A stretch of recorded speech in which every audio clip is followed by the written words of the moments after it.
I would like to thank the chair for the kind introduction. So this work was developed as a collaboration between the University of Palermo and the University of Milano-Bicocca in Italy. I am a researcher of both of the universities. So to start, we will see what a melanoma is and why it is so dangerous and difficult to detect early. Then we will talk about the basics behind photoacoustic imaging and how it can help detecting melanoma. And then we will talk about our reasoning behind the miniaturization of the acoustic sensors. And at last, we'll see our performed simulations, our results, and we'll draw some conclusions. So, melanoma is the worst kind of skin cancer. It claims tens of thousands of lives each year around the globe, and this number is only projected to grow in the future. It is resistant to both chemotherapy and radiation therapy. It is caused by the absorption of UV light by the skin, so it is difficult to prevent.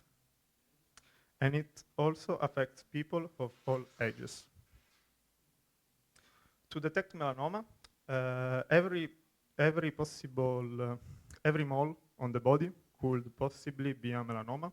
So to detect it, a patient must see a dermatologist and have a dermatoscopy, where the doctor will observe the skin with optical means using a dermatoscope that it is just a magnifier lens and a light source.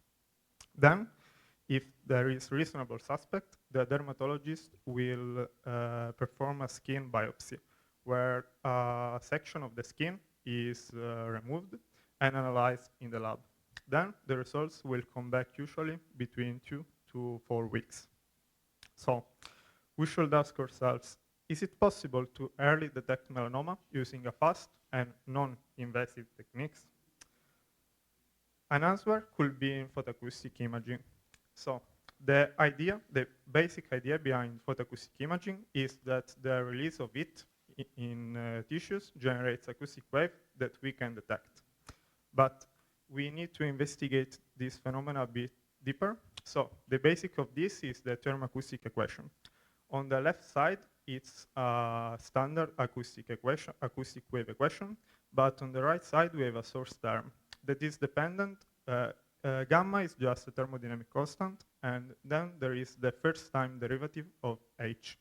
H is the heat released in the tissues per unit time and unit volume. So whenever we have heating released in a non-constant manner, we have the generation of acoustic waves that we can then detect.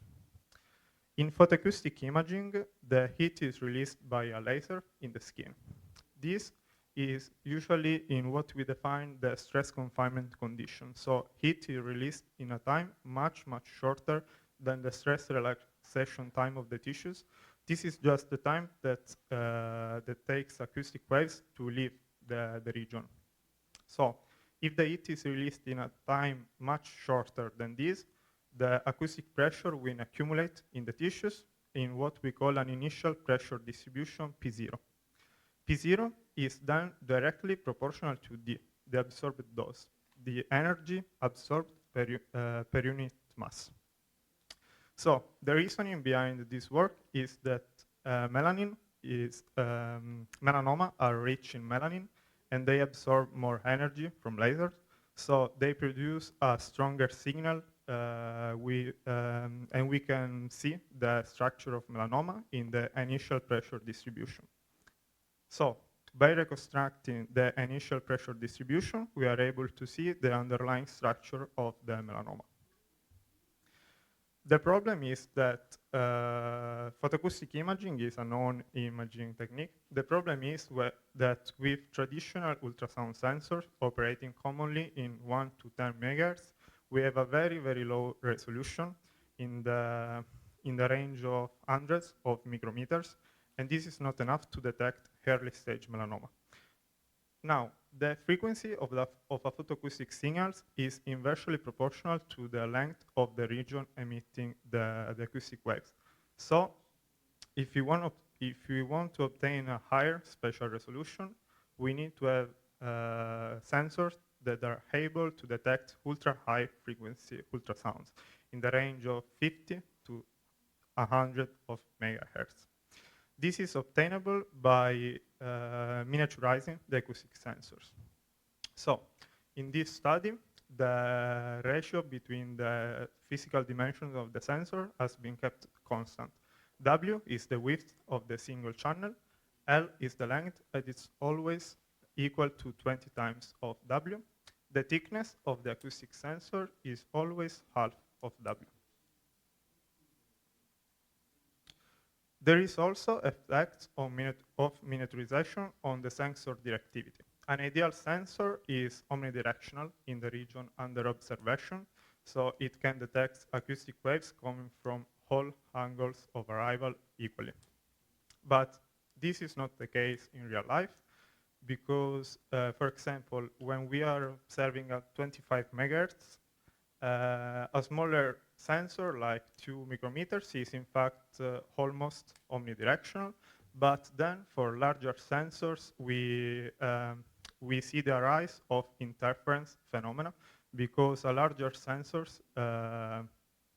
a larger sensor arrives the different parts of an acoustic plane wave. So we see a diffraction pattern, basically. So to have a good directivity pattern, we need to use also smaller sensors, and this is particularly relevant in ultra-high frequency ultrasound. As you can see, the pattern of directivity is just worse at 100 megahertz, for example. So by miniaturizing the acoustic sensors, we are able to achieve, in theory, a higher spatial resolution and a better pattern of directivity. Our study has undergone extensive simulation in K-Wave, a MATLAB library to perform photoacoustic simulation. So we start from an initial acoustic pressure distribution. We have a forward simulation where the thermoacoustic equation gets solved for every cell in our simulation grid. Every sensor channel detects a different, in theory, signal. And then we reconstruct the initial pressure distribution with a time reversal algorithm. So we wanted to use K-Wave to test the effects of miniaturization of the sensors because every sensor in our simulation was tested with accurate bandwidth, so max frequency, and directivity coherent with its physical dimensions. For example, here we can see a forward simulation. The initial pressure distribution gets propagated, and it's detected by our sensor array here at the sensor. By processing the signals, we can then perform a time reversal reconstruction. This. So the time reversal algorithm can reconstruct, ideally, the initial acoustic pressure distribution, and this will correspond to the distribution of melanin in the region, and we will be able to see the underlying structure of melanoma at depth. Here. Okay, so the results of our simulation. The reference is the initial pressure distribution used for the forward propagation, and then we can see the reconstruction using a smaller and smaller sensor. As you can see, with sensor of single channels of 150 micrometers, the reconstruction is really, really bad, and it gets better as the sensor decreases in size, as we expected, because of both the effect of directivity and higher maximum frequency received. So we conclude that generally the sensor with width very, very small, equal to 2 or 5 micrometers, achieve all the necessary spatial resolution to clearly distinguish between melanocytes, the cell of melanoma, and other skin cells. The problem is that sensors smaller than 10 micrometers are significantly harder to manufacture, and the electronics required to acquire so many channels to have the same total volume of the sensor gets really, really, really complex. So the best trade-off appears to be between 10 and 20 micrometers because we can still see the underlying structure of melanoma at depth. So I'd like to thank you, the University of Milano-Bicocca, the Carolina Zani Foundation for Melanoma, and the University of Palermo. Thank you for your attention, and I will be happy to answer to any questions or observations that you may have.